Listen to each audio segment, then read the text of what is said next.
Vamos a abrir la Biblia, por favor, para meditar en ella por un momento, aprovechar el tiempo. Ahora tenemos poquito tiempo aquí, y pues vamos a aprovecharlo al máximo. Vamos a abrir la Biblia en Mateo 8, por favor.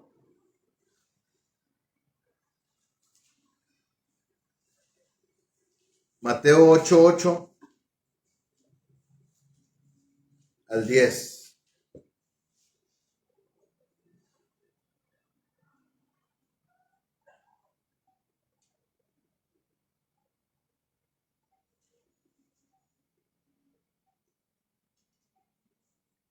Vamos a estar hablando acerca de la fe.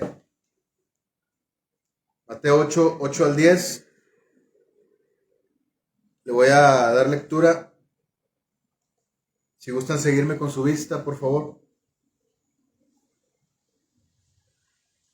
Después oramos. Dice: respondió el centurión y dijo: Señor, no soy digno de que entres bajo mi techo. Solamente di la palabra y mi criado sanará.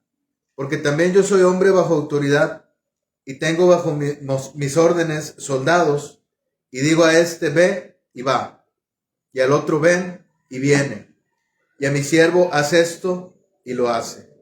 Al oírlo Jesús se maravilló y dijo a los que le seguían: de cierto os digo que ni aun en Israel he hallado tanta fe. Vamos a orar. Señor, gracias.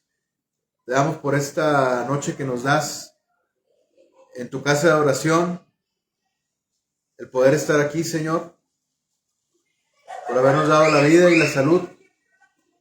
Queremos rogarte, Señor, que bendigas este tiempo, que nos hables con tu Santo Espíritu. Oramos, Señor, por nuestros hermanos que han estado ausentes por cuestiones de salud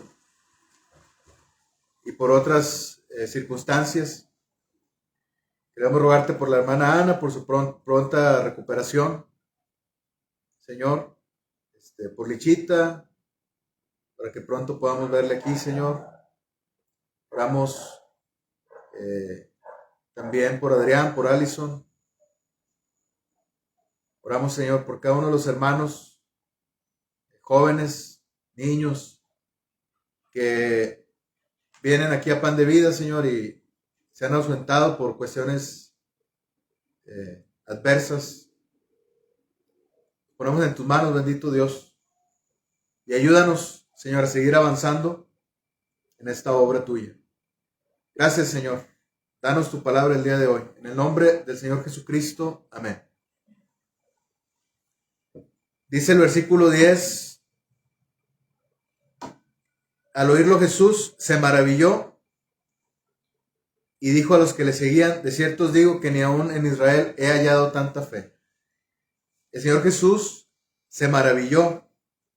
Es algo que a mí me llama mucho la atención. Es algo que a mí me pone a pensar mucho, porque yo no veo muy posible, ¿verdad?, el impresionar al Señor. No veo posible el que el Señor se sorprenda. Yo digo, pues, ¿qué le puede sorprender? Porque, pues, a fin de cuentas, el Señor es el creador de todo. Cuando dice la palabra que cuando Dios, el Padre, estaba creando todas las cosas, allí estaba su Hijo, que es la palabra de Dios, creando todo. ¿Qué le puede sorprender a un Dios que creó el universo, que tiene un poder tal que creó todo lo que hay en el universo, en el vasto universo, las galaxias, todo lo que ha descubierto la ciencia y todo lo que no ha descubierto todavía? Sale la ciencia diciendo que hay agujeros negros, ¿verdad?, en el espacio. Todo eso Dios sabe qué es, lo conoce, ¿verdad? Entonces, ¿cómo va a sorprenderse un Dios que conoce todas esas cosas, que sabe todas las cosas? ¿Cómo es que puede sorprenderse? Pues así, de esta manera, con la fe de una persona que deposita, precisamente eso es lo que significa la palabra fe. Dijimos que íbamos a hablar de la fe. Toda su confianza en Él. Absolutamente toda su confianza en Él. No hay ninguna reserva. Toda la confianza de este hombre centurión está puesta en el Señor Jesús. Eso lo maravilló. Dice este versículo que se maravilló. Y una vez que se maravilló, eso trajo un resultado. No solamente se quedó sorprendido y se lo guardó para sí, sino que volteó a ver a sus discípulos, a los que le seguían, y les dijo: de cierto os digo que ni aún en Israel he hallado tanta fe. ¿Cómo sabe Mateo, que fue el que redactó este pasaje? ¿Cómo supo Mateo que el Señor Jesús se maravilló? Pues era uno de los que le seguían. ¿Cómo supo que se maravilló? Por su forma de hablar. Porque eso trajo una respuesta. Por su rostro. Al momento de escuchar hablar a este centurión, cuando dijo estas palabras. Dice el centurión en el versículo 8: Señor, no soy digno de que entres bajo mi techo. Solamente di la palabra y mi criado sanará. Bueno, esto tal vez voy de adelante para atrás, ¿verdad? Voy al revés. Tal vez estoy hablando de las cosas que van más adelante y no he dicho de qué se trata este pasaje. Usted ya lo conoce, ¿verdad? De el centurión, que su siervo estaba enfermo y pues requería que el Señor lo sanara. Y el Señor le dijo en el versículo 7: yo iré y le sanaré. Y ahí es donde el centurión le da estas palabras y le dice: no vayas. Bueno, lo estoy parafraseando. Señor, no soy digno de que entres bajo mi techo. Solamente di la palabra y mi criado sanará. ¿Cómo supo Mateo que el Señor Jesús se maravilló? Yo estoy seguro que vio su rostro, ¿verdad? Mientras el Señor Jesús estaba atento a este hombre, escuchándolo hablar, Mateo debió haber visto algo distinto en el Señor, ¿verdad? No veo en el Señor un rostro desenfadado, un rostro indiferente. Siempre veo en el Señor, aunque no lo hemos visto, ¿verdad? Así como lo conocemos, como ha sido con nosotros en nuestra vida, en cada uno de ustedes y en nosotros, yo veo un rostro de amor, no de reproche, no de recriminar hacia nuestros errores, sino de amor, de misericordia. Ese es el rostro de gracia que veo en el Señor. No de indiferencia, sino de gracia, ¿verdad? De amor. Pero seguramente el rostro del Señor Jesús cambió cuando este hombre hablaba y decía estas palabras. Hubo algo distinto en su rostro. Hubo una expresión de maravilla, ¿verdad? En su cara. Como si hubiera estado viendo algo luminoso, algo sorprendente, algo que no esperaba. Precisamente porque eso significa ser sorprendido, ¿verdad? El Señor Jesús no fue sorprendido en este caso, sino que quedó maravillado. Son cosas distintas.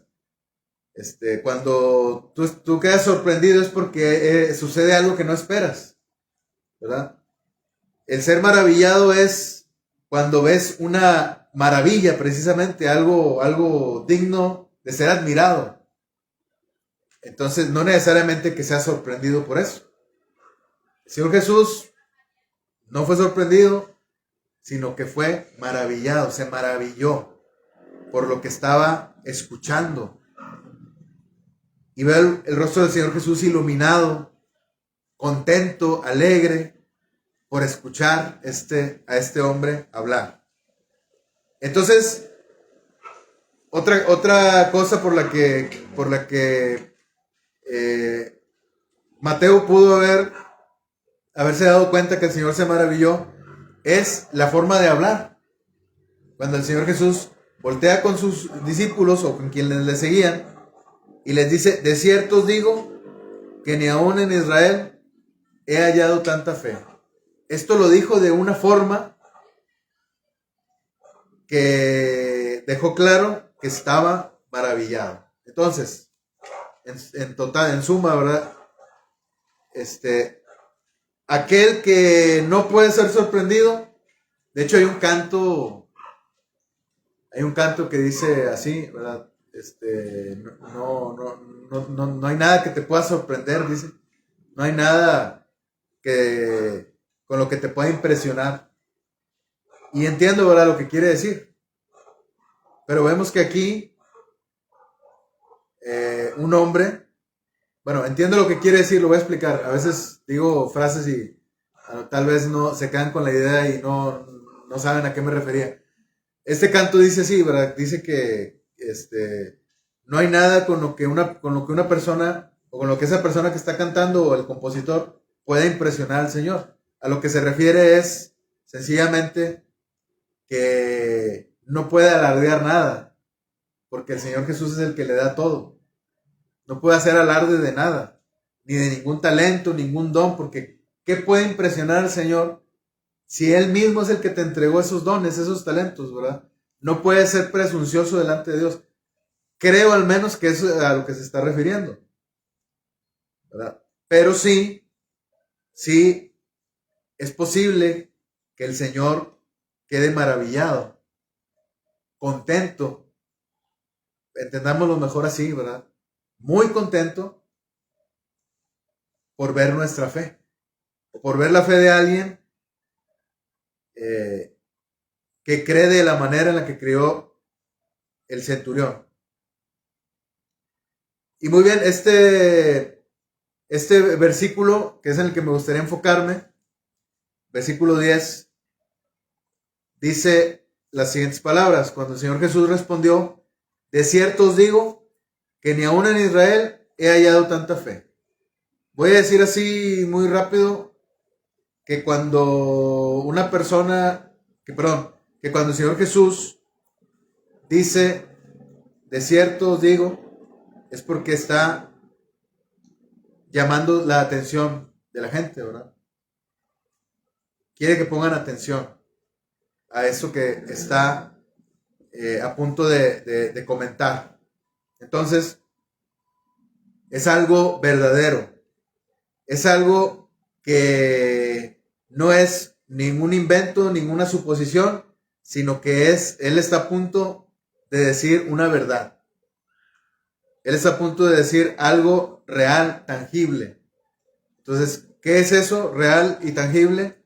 Que ni aún en Israel ha hallado tanta fe.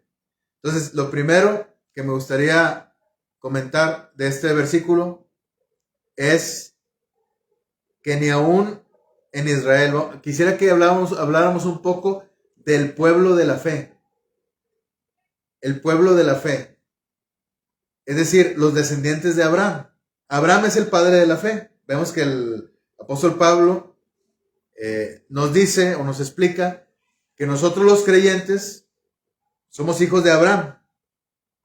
Aunque no somos hijos de Abraham en cuanto a descendencia, somos hijos de Abraham porque creímos al igual que Abraham. Abraham es el padre de la fe.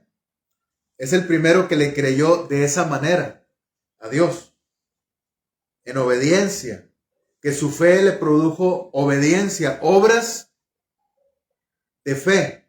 Es el primero que le creyó así, de esa manera, a Dios, ¿verdad? Por eso vemos que la palabra dice que Abraham es el padre de la fe. Y toda su descendencia, pues entonces, es el pueblo de la fe. Israel era el pueblo de la fe. O sea, era el pueblo que Dios había escogido de entre todas las naciones para que ellos tuvieran una relación personal con su Padre Celestial, para que ellos creyeran en Dios. Pero vemos que desde la historia, en el Antiguo Testamento, desde la historia del pueblo de Israel, desde que inicia, vemos, en cuanto a fe, vemos tropiezo tras tropiezo. Ahorita decíamos que Abraham es el padre de la fe. Se equivocó en algunas cosas, es verdad, algunos lo han mencionado, yo mismo lo he mencionado, pero es el padre de la fe. Nadie le había creído a Dios de esa manera. Entonces, más adelante, ya cuando nace Isaac, Jacob, todos sus hijos, ¿verdad? Las 12 tribus de Israel, este pueblo era llamado a seguir a Dios en fe. Era llamado a creerle a Dios. Aun cuando les fue dada la ley, ellos fueron llamados a creer la palabra de Dios por medio de la ley, ¿verdad? Por medio de los profetas, pero en fe. A obedecer la palabra de Dios, a obedecer la ley, porque creían en Dios, porque creían en la palabra de Dios. Pero vemos más adelante cómo después de que Josué reparte las tierras, ya me brinqué muy adelante, Josué reparte las tierras, para irme rápido. Después de eso viene el libro de los jueces y viene tropiezo tras tropiezo. Se olvidan de la ley de Dios, el pueblo de Israel, y luego esto les trae una consecuencia en la que pueblos vecinos los invaden, los sofocan bélicamente, ¿verdad? Los conquistan, y luego se da la necesidad de que surja un libertador o un juez, y así van surgiendo todos los jueces que aparecen ahí en el libro de los jueces. Una vez que Dios los libera de su opresión, con el juez que levantó, pasa el tiempo y otra vez se olvidan de Dios. Se olvidan de la palabra de Dios. Y otra vez vienen las consecuencias que Dios permite que entren otra vez los pueblos vecinos a invadirlos. Otra vez caen en clamor. Otra vez Dios les responde porque los ama. Otra vez Dios les da un juez para liberarlos. Y así se repite la historia a lo largo de todo el libro de los jueces. Y a lo largo de todo el Antiguo Testamento también. Con los reyes pasó lo mismo, ¿verdad? Los reyes de Judá, la mayoría fueron buenos. Los reyes de Israel, pues muchos de ellos fueron malos. Algunos hicieron lo bueno, otros hicieron lo malo. Ahí vienen los testimonios en el libro de los reyes y en el libro de crónicas. Y vemos que se repite la historia. El pueblo de Israel, que debía ser el pueblo de la fe, pues dejaba de ser el pueblo de la fe porque no creían en Dios, se olvidaban de Dios. Tanto que llegaron a un cautiverio de 70 años fuera de su tierra. Triste, ¿verdad? Entonces, ese pueblo de la fe que debió haber estado esperando al Mesías, debió haber reconocido los tiempos, como el Señor Jesús así lo dijo, cuando vieran al Mesías, debieron haber creído, así como este hombre centurión, cuando lo vieran y hubieran dicho, Él es el que estábamos esperando, ¿verdad? Y todo ese pueblo de la fe debe haber creído en el Señor Jesucristo, porque era el pueblo de la fe, o al menos el pueblo que debía tener fe en Dios cuando no la tuvo. Hay una ventaja aquí para nosotros que viene más adelante, y ahorita vamos a comentar, que de no ser porque el pueblo de Israel, siendo el pueblo de la fe, no tuvo fe en el Señor, o al menos la mayoría, solo unos cuantos creyeron en el Señor. Si de no ser por eso, no hubiéramos nosotros conocido la palabra de Dios, ¿verdad?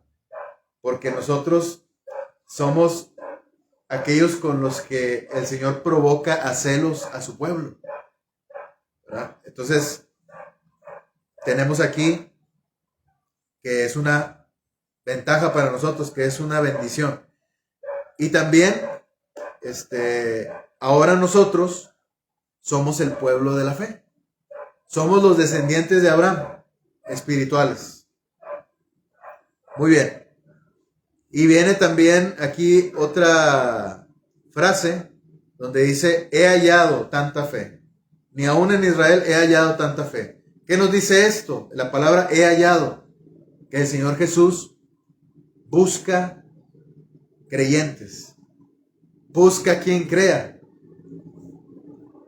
Había lugares a donde el Señor Jesús iba y Él no podía hacer milagros ahí. No podía. ¿Por qué no podía? Porque no creían y no los hacía. Que si pudo haberlos hecho, o sea, no fue falta de poder. Eso sí, no fue falta de poder. Él los pudo haber hecho. Pero, ¿por qué permitir las blasfemias del diablo y sus demonios, verdad? Burlándose de Dios porque su propio pueblo no cree y aún así recibe los milagros. ¿Por qué Dios iba a permitir esas blasfemias que iban a ocurrir o que pudieron haber ocurrido en el reino de los cielos? Que pudieron haber ocurrido en los lugares celestiales, donde habitan dije el reino de los cielos, quise decir los lugares celestiales, donde habitan las huestes espirituales de maldad, en las regiones celestes, dice el apóstol Pablo. ¿Por qué Dios permitiría que estas huestes de maldad se burlaran del Señor Jesús cuando su pueblo no creía en Él y aún así Él hacer los milagros? No tenía por qué. Entonces, ¿por qué iba el rey a vivir algo así?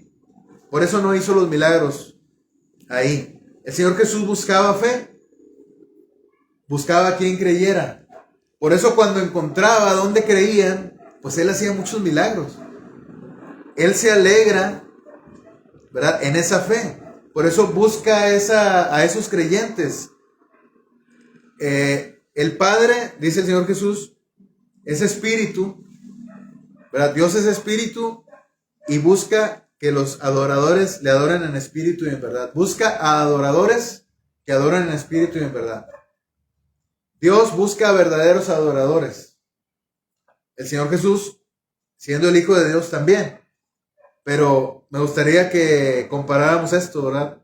Dios busca verdaderos adoradores.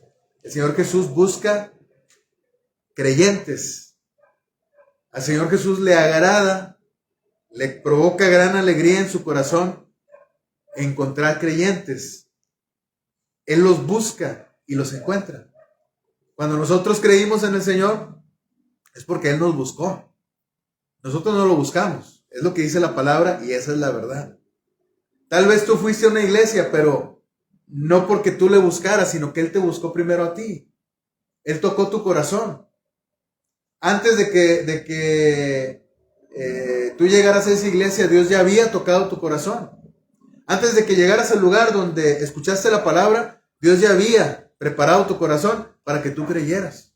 O sea, ¿quién amó primero entonces? Fue el Señor. Nos amó primero a nosotros. Entonces, Él nos buscó primero. Él buscó creyentes y nos encontró. Y sintió una gran alegría cuando nos encontró. Porque hubo otros que no le creyeron. Otros que estaban ahí cuando nosotros creímos en la palabra y no le creyeron. Entonces, el Señor busca creyentes. Al Señor le agrada en gran manera cuando encuentra a alguien que le crea, así como este hombre centurión. Ahora, por último, dice tanta fe. Ni aún en Israel he hallado tanta fe. O sea, ¿cuál es la fe que maravilla al Señor? ¿Cómo es esa fe? Es una fe abundante. Es una fe que no se detiene. Es una fe inquebrantable, como la fe de Abraham. Es una fe humilde, como la fe del centurión. ¿Por qué digo humilde? Porque este hombre centurión reconoció al Señor. Este hombre centurión era alguien con autoridad y él mismo lo dijo. Dice, yo soy, Señor, Dice el versículo 9, porque también yo soy hombre bajo autoridad y tengo bajo mis órdenes soldados. O sea, tanto él está bajo la autoridad de alguien y también él tiene soldados bajo su autoridad. O sea, era un hombre importante. Entonces, pudo haberle pasado también como le pasó a este, ¿cómo se llama? Naamán. No, tal vez estoy recordando mal el nombre. A este hombre que tenía lepra, ¿verdad? Soldado sirio que fue a buscar a Eliseo y Eliseo no salió a verlo y se indignó, ¿verdad? A través del criado de Eliseo recibió la instrucción de ir a zambullirse 7 veces en el Jordán y con eso se le iba a quitar la lepra. Pues no quería. Sintió mucho orgullo, dijo, no, ¿cómo voy a hacer eso? ¿Por qué no salió? ¿Por qué no salió a recibirme? Le traje muchos regalos. Le rechazó sus regalos. No quiso nada. Antes el siervo de Eliseo quería, vamos a recibírselo, ¿verdad? Ahí vamos a quedarnos con tantito de esto. No, porque ellos eran siervos de Dios, no necesitaban nada de eso. Entonces, este hombre, Naamán, leproso, ¿verdad? Hombre importante, pues tuvo que humillarse y porque pues recibió un consejo diciéndole, oye, pues has hecho cosas más difíciles, ¿por qué no haces eso? Es algo muy sencillo. Si te hubiera dicho que hicieras algo más difícil que eso, tal vez lo hubieras hecho, pero esto es algo tan sencillo como ir al río, zambullirte 7 veces. O sea, zambulló 7 veces y después de la 7ª salió limpio. Tuvo que humillarse. Pero si no lo hubiera hecho, al principio no se humilló, se endureció. ¿Por qué? Porque era un hombre digno, según él. Porque era un hombre con autoridad, tenía sus ejércitos. Y este hombre centurión también. Tenía soldados con su autoridad. Pudo haber dicho, ¿yo por qué voy a necesitar de alguien más? No, él vio al Señor Jesús y creyó en él. Y todavía tuvo la humildad de decir, yo no soy digno, Señor, de que entres bajo mi techo. Reconoció su pecado. Reconoció su propio pecado. Ahora, es algo interesante porque se suponía que los centuriones eran hombres íntegros. Las personas que se les daba ese cargo eran personas íntegras, que procuraban poner personas, ¿verdad? Los de más alto rango procuraban poner personas que tuvieran un buen historial, no de corrupción, sino de integridad.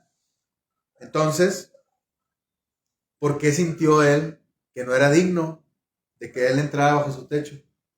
Porque estaba reconociendo quién era el que estaba enfrente de él. Entonces, así de esa manera, si nosotros reconocemos el poder del Señor en humildad, por eso decíamos ahorita, ¿cómo es la fe que le agrada al Señor? Una fe inquebrantable como la de Abraham, una fe abundante, una fe humilde también, pero también, por último, una fe que no retrocede. Dice Hebreos que nosotros no somos de los que retroceden. Dice, si alguno retrocediere, no agradará a mi alma, dice el Señor. Nosotros no somos de los que retroceden, sino de los que creen. Entonces, no podemos nosotros retroceder en la fe. Si alguno si alguno pone su mano sobre el arado, ¿verdad? Y voltea hacia atrás, no es digno del Señor, de continuar, ¿verdad? Sino que debes ir hacia adelante siempre. No regresar. Esa es la fe que le agrada al Señor. La fe que va hacia adelante.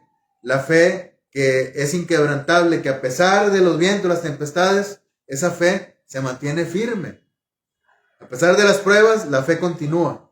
La fe continúa ahí. Entonces, esa es la fe que le agrada al Señor. ¿Cuál es la fe que nosotros tenemos? Si ya estamos aprendiendo que esa es la fe que le agrada al Señor y que al Señor le agrada que creamos, entonces busquemos, ¿verdad? Que en las situaciones en las que se nos presente la oportunidad de creer, puedes creerle al Señor. En lugar de tropezar, en lugar de retroceder, en lugar de ignorar todo lo que ya Dios hizo en nuestra vida, sino recordar todo lo que Dios hizo y saber que Él puede seguir haciendo más cosas y cosas todavía más grandes que pueden venir, ¿verdad? Para la gloria de Dios. Entonces, busquemos siempre agradar al Señor en esa fe con la cual el Señor se maravilla cuando nosotros le creemos de todo corazón, ¿verdad? A nuestro Señor. Amén. Vamos a dar gracias, Señor. Gracias por tu palabra, Señor. Gracias por habernos dado el día de hoy este alimento espiritual. Queremos rogarte que nos ayudes en nuestra fe, porque a veces retrocedemos, porque a veces, Señor, nos quedamos estancados, porque a veces, Señor, nuestra fe se quebranta por las circunstancias que nos rodean. Ayúdanos, Señor bendito, que ese poder no provenga de nosotros, sino de ti. El ser, Señor, inamovibles, provenga solamente de la roca de nuestra salvación, solamente de nuestro Señor Jesucristo. Gracias, bendito Dios. En su nombre oramos. Amén.